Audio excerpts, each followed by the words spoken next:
Cloud Cafe. High above the valleys and roads and busy towns, there is a little cafe built right at the edge of a mountaintop, where the passing clouds move so close they brush the windows. Tonight, we're going to step inside this cloud cafe, where the steam from warm cups rises up to meet the drifting mist outside. The path to the cafe begins as a narrow trail of stone, set into the mountainside like a quiet staircase. The steps are slightly damp from the clouds that have rolled through, and each one has a faint darkening where many boots have passed before. Wooden posts line the outside edge, joined by a rope that has softened over time and grown pale in the sun and fog. On one side, the mountain wall rises in sloping grey and green, speckled with moss and small brave plants that cling to the rock. On the other side, the view drops away into a soft whiteness, as if someone has laid a thick, seamless blanket of cloud over the whole world below. Every so often, the blanket parts, and you see little pieces of the valley. The point of a church roof, a patchwork of fields, a distant river flashing silver. The air is cool and tastes clean, with a faint mineral tang, like cold water from a stone basin. Somewhere below, a cable car hums and clanks along its cables, a soft mechanical purr that fades quickly into the mist. A wooden sign appears ahead, its letters hand-painted and slightly faded. Cloud Cafe, with a small arrow pointing upward, as if the cafe itself might float away if it weren't attached to the mountain. The building comes into view all at once as you round a final bend, emerging from a curtain of low cloud. It's a simple structure, mostly wood and glass, with a long row of windows facing the open sky. The roof is a soft, weathered grey, and thin drifts of mist curl over its ridge, as if someone was slowly pouring milk across it. Beneath the windows, wooden flower boxes hold tough alpine plants, tiny white blossoms, and clusters of dark green leaves dotted with dew. A bell hangs above the front door. Nothing ornate, just a round bronze bell with a short cord dangling down. Each time the door opens, The bell gives a small, pleasant clink that carries surprisingly far in the thin air. Wisps of steam press faintly against the inside of the windows, painting them with a pale haze that the back of someone's sleeve has cleared in wide circles. Through the glass, you can see figures moving slowly, sitting at tables, lifting cups, and leaning on elbows as they look out. The whole cafe seems to glow softly against the grey of the mountain, like a lantern someone left on for travellers who arrive late.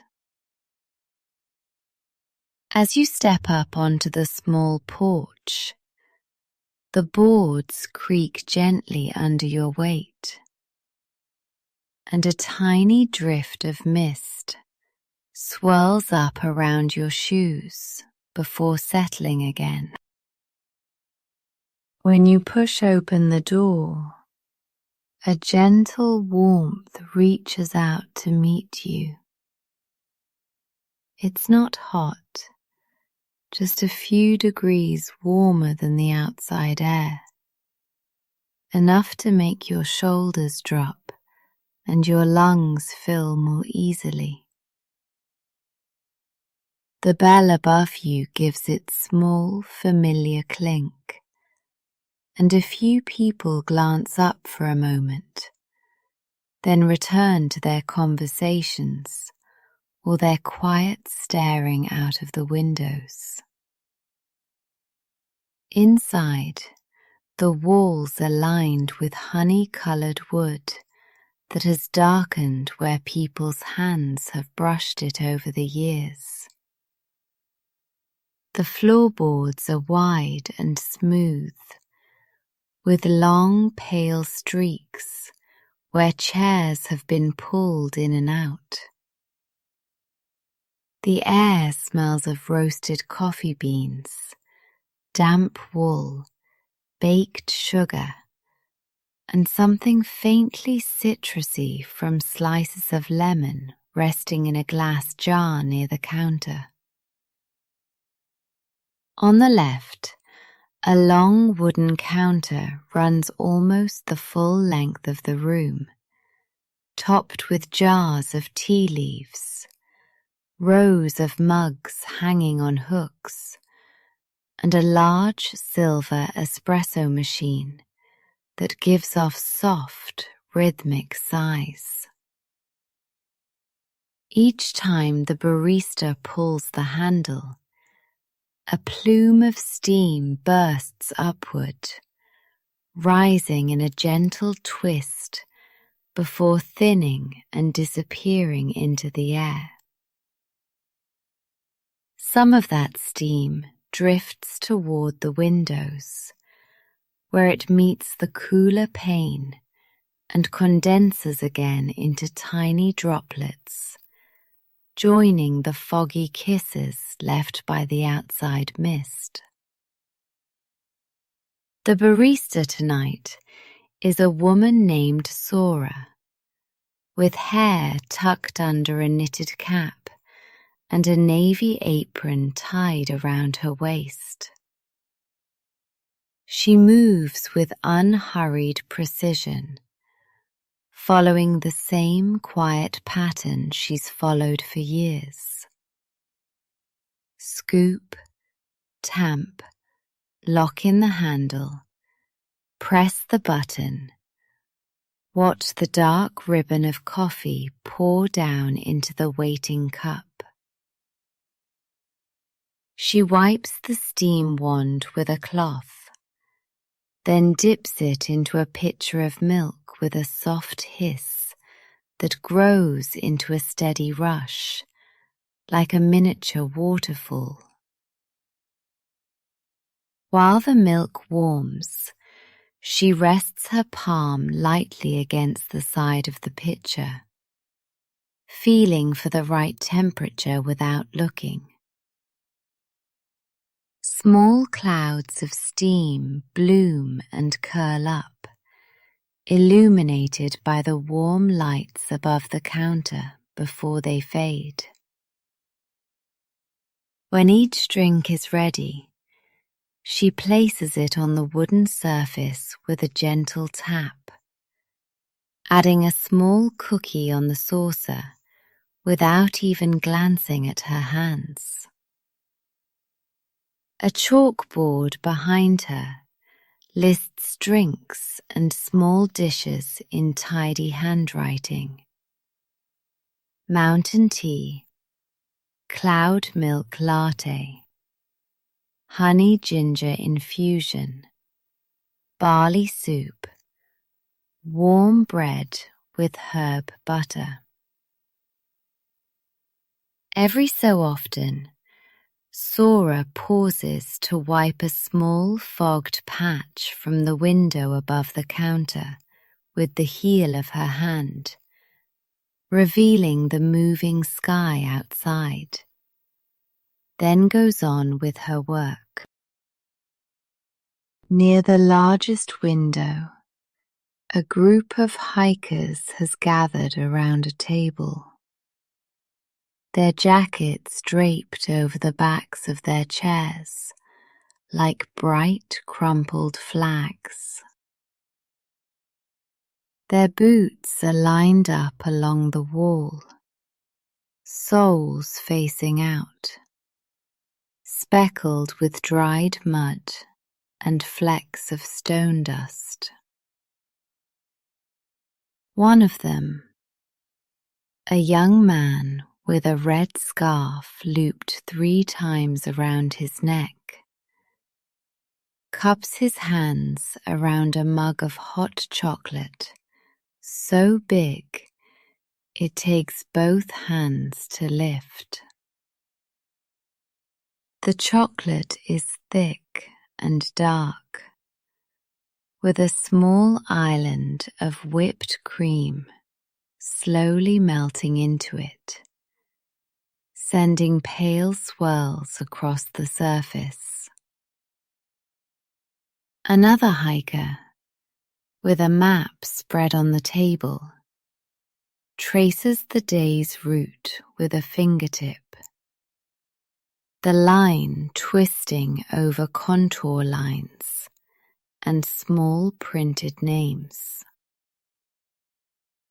They talk in low, steady voices, not because they're trying to be quiet, but because the softness of the room seems to invite it. Whenever someone laughs, the sound is brief, then dissolves easily into the low hum of conversation and the gentle clatter of cups. One of them leans back to look out the window, just as a cloud slides up and presses itself against the glass, thick enough that the mountain beyond disappears. For a moment, the hikers sit in a world that seems entirely made of warm wood and white mist.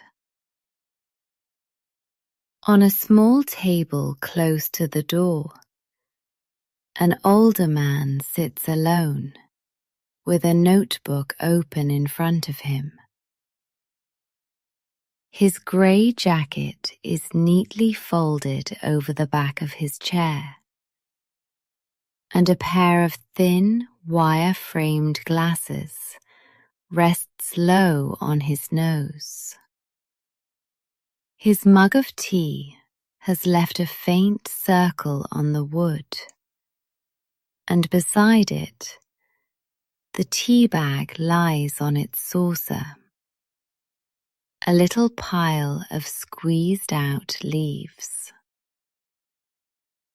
His pen moves slowly across the page, not in straight lines, but in small clusters, like he's jotting down fragments rather than full sentences. Every once in a while, he pauses to look out the window, tilting his head slightly as if listening. Outside, the mist thickens and thins, revealing brief flashes of sky and the distant line of another ridge, before folding over them again. A tabby cat, clearly a regular here, lies curled up on the chair beside him, tail tucked snugly over its nose. The cat's fur is slightly damp at the tips, as if it had been outside recently and then dried off in the warm air. From time to time, the man reaches out and lightly scratches behind the cat's ear without looking, his fingers finding the right spot from habit. The cat flicks its tail once, then settles deeper into its sleep, its chest rising and falling steadily in the cafe's gentle warmth. The walls of Cloud Cafe are decorated with framed photographs of the mountain in different seasons. In one, the valley below is a deep field of green, rivers like thin silver threads, and tiny houses dotting the land. In another, the whole scene is covered in snow, and the cafe looks like it has been dropped into the middle of a white dream,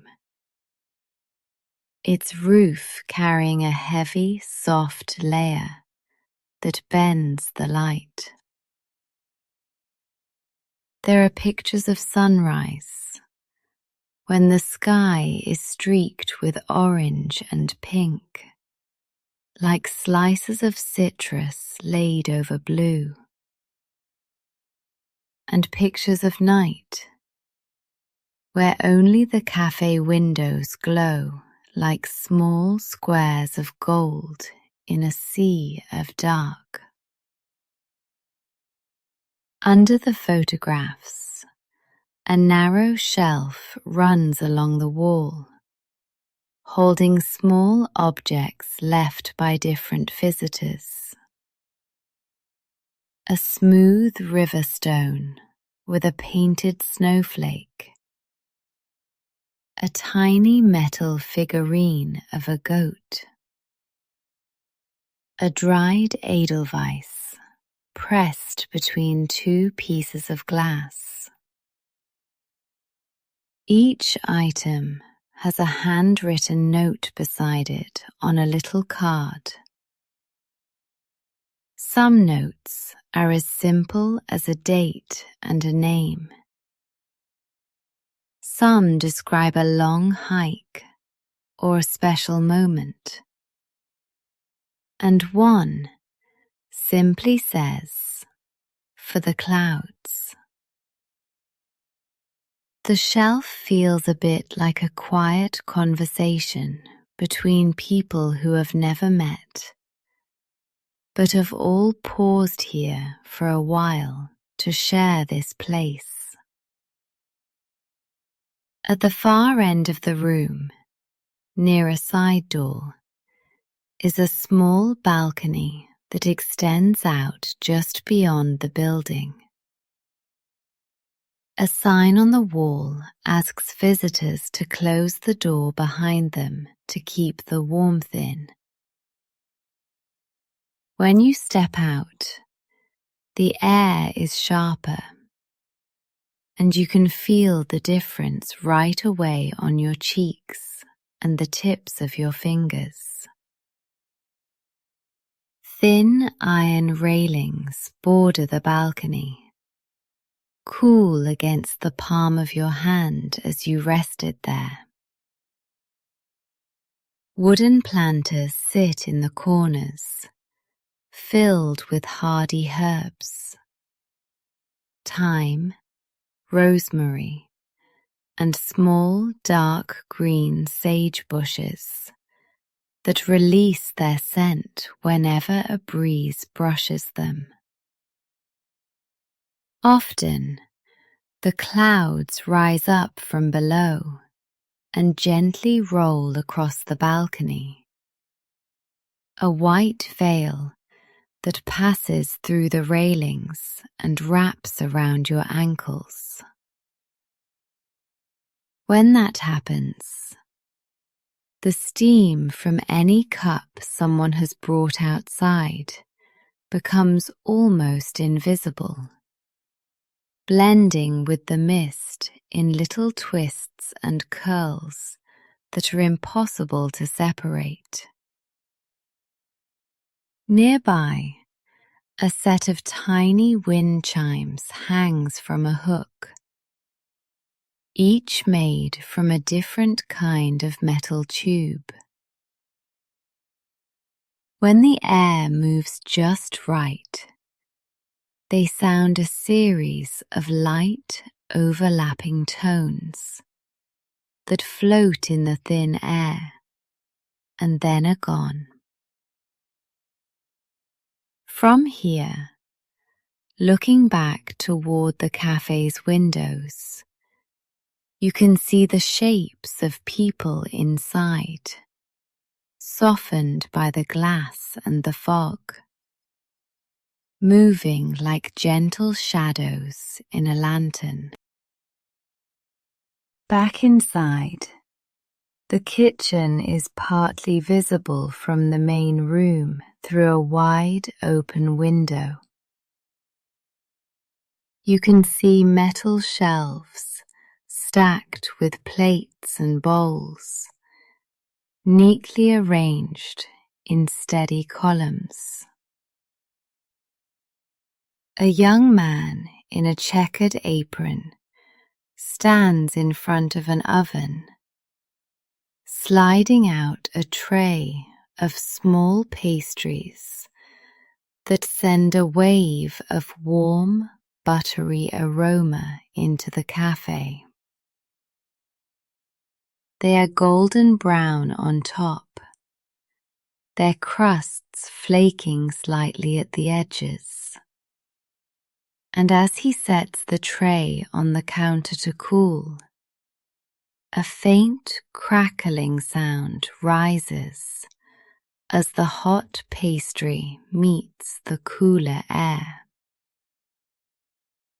Another person, tying back their hair with a simple elastic band, ladles a thick soup from a large pot, steam rising in dense, steady ribbons.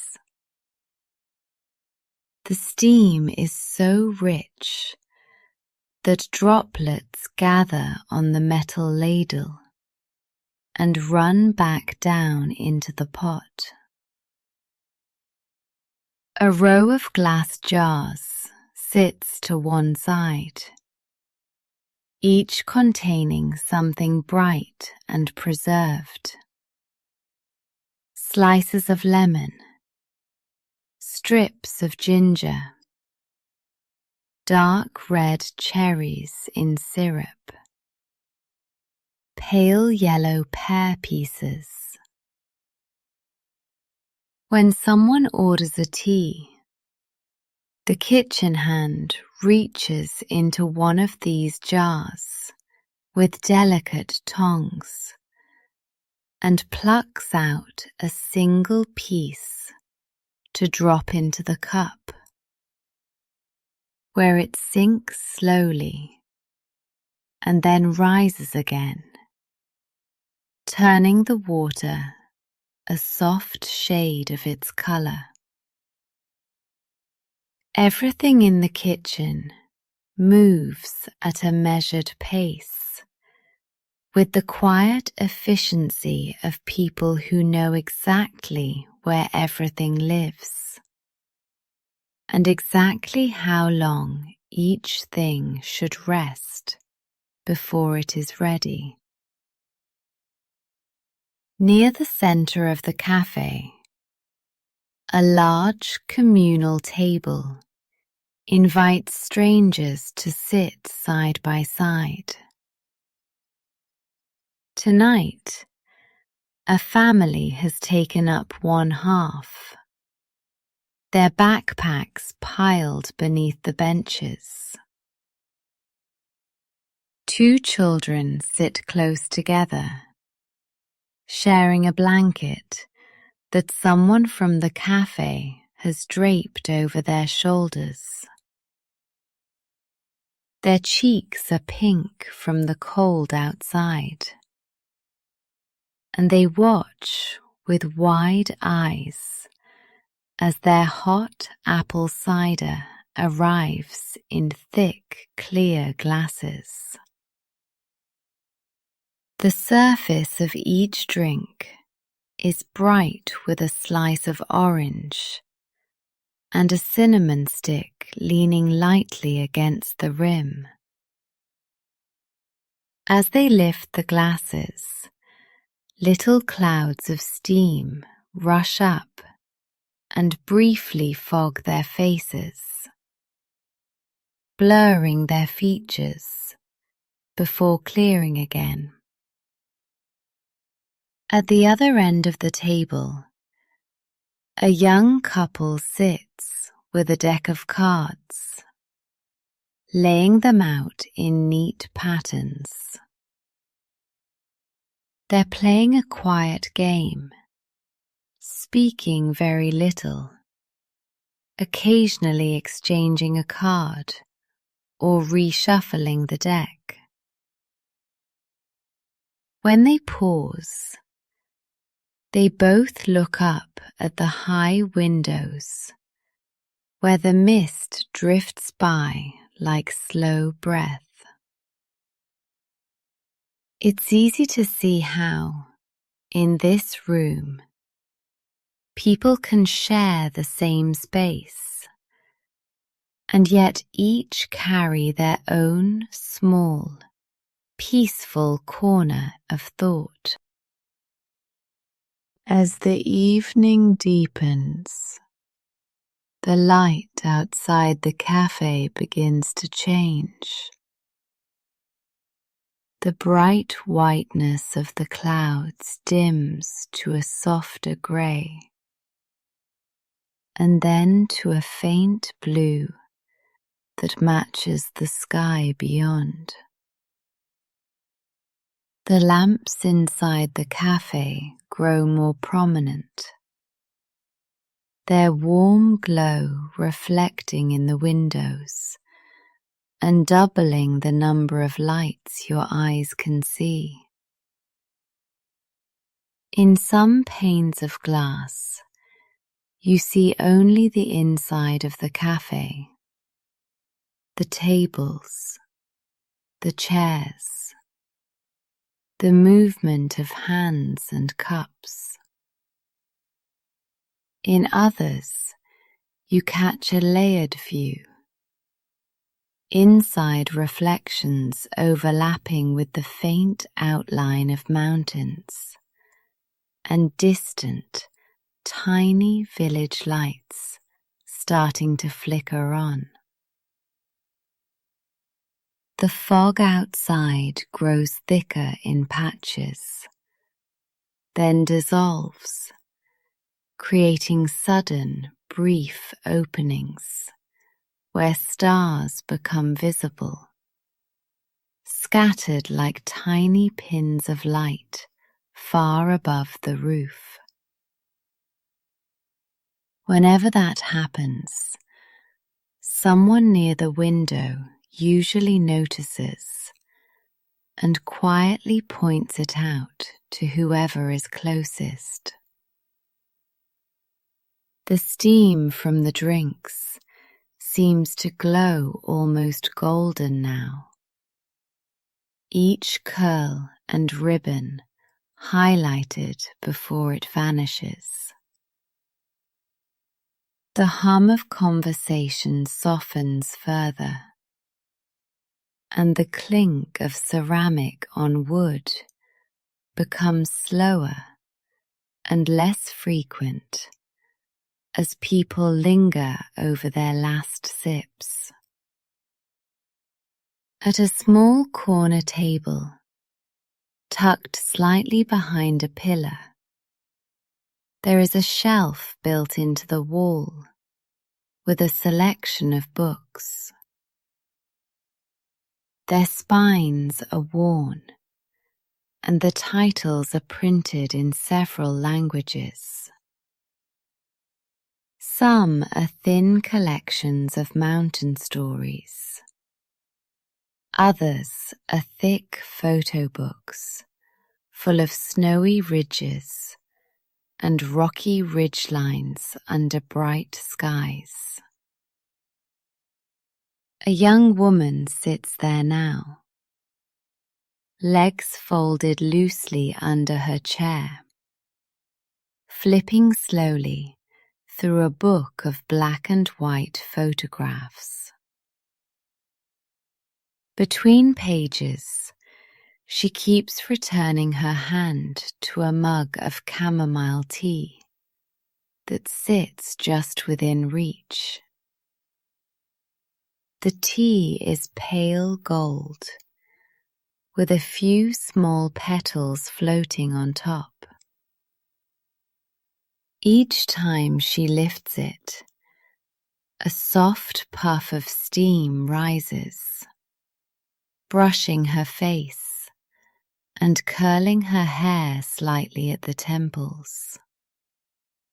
Sometimes she pauses at a picture for a long time, then glances up at the actual view outside, as if checking whether the world still matches the images in the book. The cafe cat has moved from the older man's chair to curl near her feet, finding the small patch of floor where a draft barely reaches. The only sound at this corner is the soft whisper of pages turning and the faint, steady purr of the cat, blending into the deeper murmur of the room. Slowly people begin to gather their things. Jackets are pulled on, scarves wound back around necks, hats tucked down over ears. Boots are laced up again, their soles knocking lightly against the wooden floor as people stand. Empty cups and plates are carried back to the counter, where Sora accepts them with a nod and returns them to neat stacks. She wipes down each table with a cloth that smells faintly of lemon, catching the crumbs and droplets that have gathered over the evening. At the door, the hikers from earlier pause to look out at the new darkness, their faces reflected dimly in the glass. When they open the door, the bell rings, and a cool wave of mountain air rolls in, curling across the floor and briefly meeting the last wisps of steam rising from cups still on tables. Outside, Their figures are quickly swallowed by the mist as they step back onto the stone path. Small clusters of moving colour fading into the grey. Inside, the cafe feels even more sheltered and still, like the centre of a cloud that has wrapped itself gently around the building.